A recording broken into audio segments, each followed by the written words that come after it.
Hala, magacaygu waa Layla, da'dayduna waa 25 jeer. Waxaan idinka sheekaynayaa qisadayda oo ah mid aad u cabsi badan. Laga yaabo inaad moodaan inay tahay mid khayaali ah, laakiin dhab ahaantii waa igu dhacday ilaa haddana ma iloobo. Waxay bilaabmatay markii hooyaday ii yeedhay, Layla, Layla, kaalay.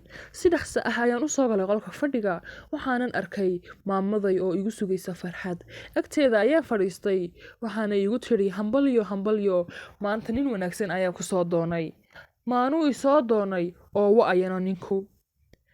Waa maamulaha shirkadda aabbaha uu ka shaqeeyo. Maanta ayaa uu la hadlay oo waxa uu ku yidhi waxaan doonayaa inaan soo doonay dhantaada. Waa khayr, laakiin siduu igu garanayaa ayaan ku yidhi. Waxay igu tidhi wuxuu ku arkay markood aabbaha u tagtay wiigii hore. Waxa uu ka helay edabta iyo akhlaaqda ka muuqatay. Maasha Allah, adiguna waxaad tahay nin qurux badan. Aad ayaan u xishooday, hooyadayna aad bay u faraxsanayd. Sidii ay hooyo ii sheegtay habeenkii ninkii waa lay doonay. Laakiin waxaan la yaabay inuu keligii yahay oo cidna reerkiisa uu kula socon. Markuu aabba weydiiyey arrinkaas, wuxuu ugu jawaabay anigu agoon baan ahaa, ayeeydii baana i soo korisay, kadib iminkana waa ay dhimatay. Waa aan ku faraxsanaa, waayo wax ka muuqatay nin aad iyo aad u akhlaaq wanaagsan. Waxaana uu ahaa ninkii aan ku riyoonayay inaan guursado mustaqbalkayga. Waan isguursanay, waxaanan tegay gurigayga cusub. Waxa uu ahaa guri aad iyo aad u weyn, waxa uu lahaa beer aad u qurux badan. Wax kasta way wanaagsanaayeen. Gurigayga kadibna waxaan u safarnay Paris, halkaana waxaan ku soo qaadanay waqti aad iyo aad u macaan.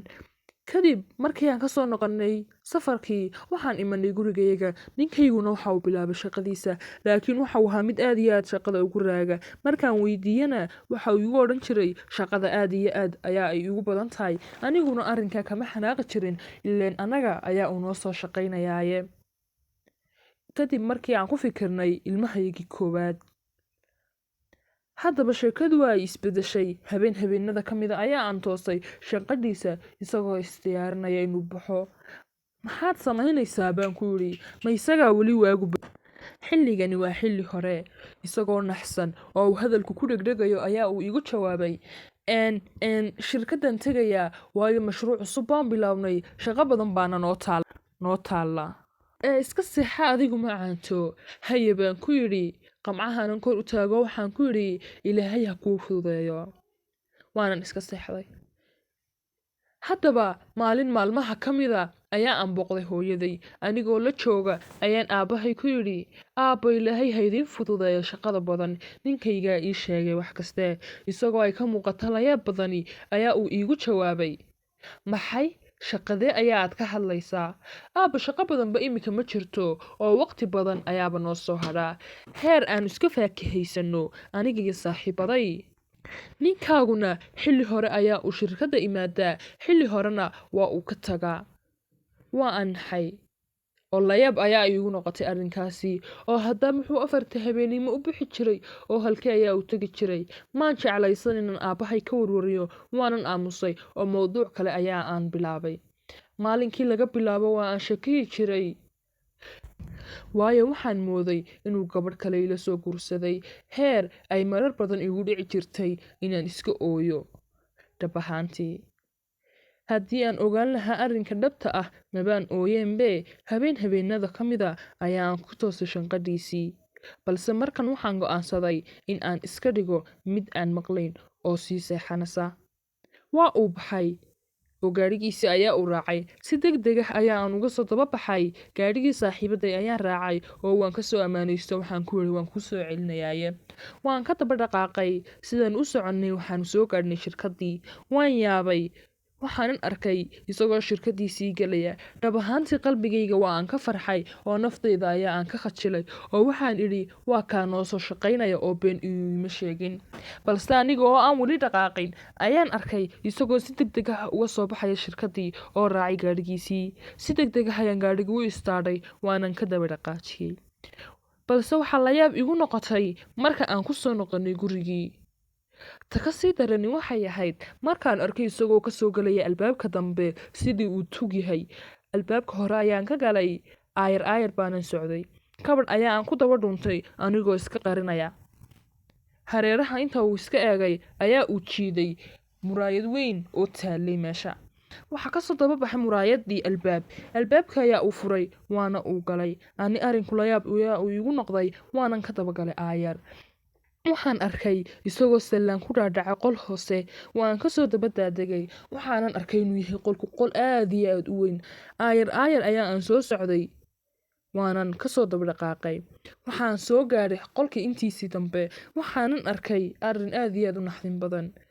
meydad fara badan oo meel kasta yaala, dhiig meel kasta ku daadsan, iyo ninkaygii oo dhar layaab la gashan oo jiidaya mid ka mida meydadkii meesha yaalay. xoog ayaan u naxay waan qaylin gaadhay balse waa aan isxakameeyey oo dhagaha ayaan isqabtay. waan ooyi gaadhay. waxa aan dareemay dhammaan waxa la dareemi karo. dib ayaa aan u noqday oo salaankayaan dib ugu dhaadhacay. madaxa ayay xanuunay.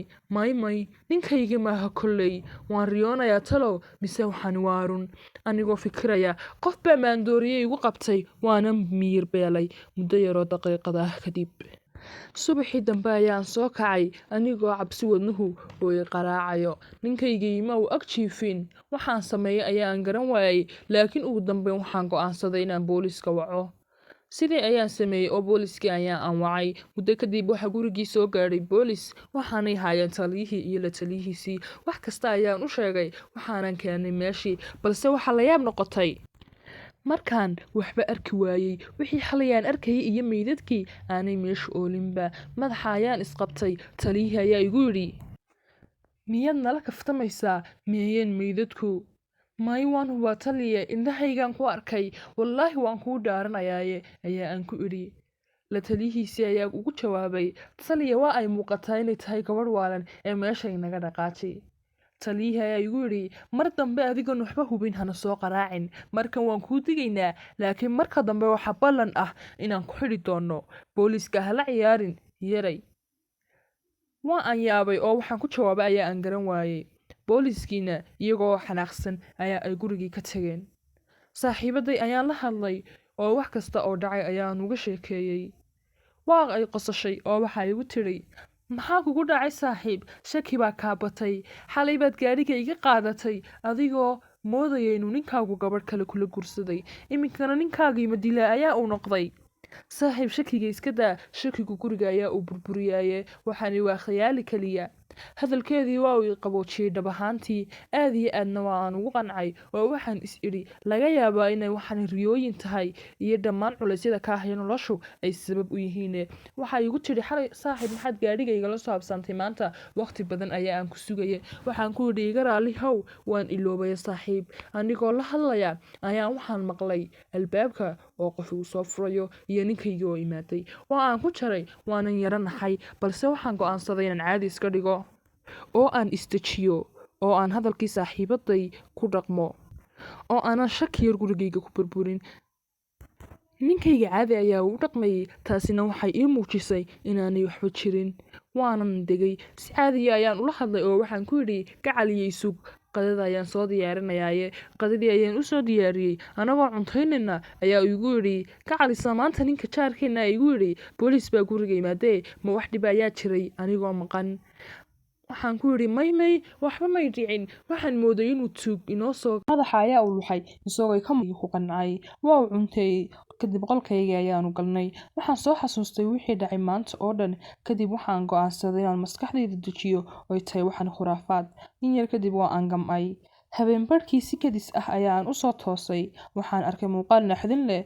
waxaan arkay ninkayga oo igu dulhaya mididii oo igu leh haddaad hadasho waan ku dilayaa. haddaad rabto inaad la socoto qaybta labaad fadlan ha iloobin inaad muuqaalka saarto like kambalelka furo si uu